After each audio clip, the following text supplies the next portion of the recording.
Your computer should automatically be protecting you from viruses, but it doesn't hurt to manually check every now and again. If you know for a fact you've got an installed antivirus program on your computer, you can always go to the desktop icon of your chosen antivirus program, double click and open the interface. Otherwise you might find it down in the system tray down the bottom right hand corner. If you left click onto it, you should find your antivirus icon within the system tray down here, and you can click onto it and you can run a scan from there. But if you're not sure whether you have a third-party antivirus program running on your computer, you can always use Windows 10 built-in security to run a scan for you. So let's do that now. Down to the search box, left click once, type in scan, and when virus and threat protection appears, left click once. And this particular computer is protected with Windows security, and here we have the option for a quick scan. Otherwise we've got the scan options here. We can left click onto this, and here we've got the options to change from a quick scan to a full scan or custom scan if you want, but we're going to go for the full scan.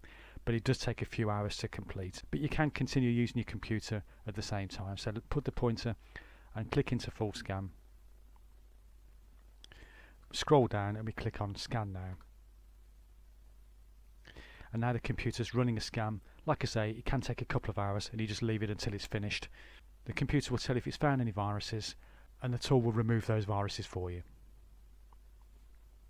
There is another scan we can do as well, and we're going to use the MRT command, which is a malicious software removal tool.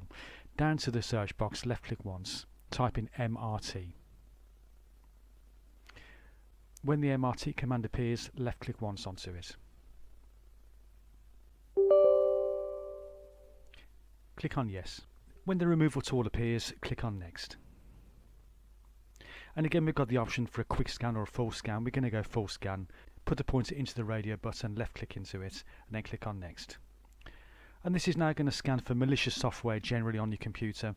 Let this run. Again, this can take a couple of hours to complete. Any malicious software that it finds on your computer, it will remove for you.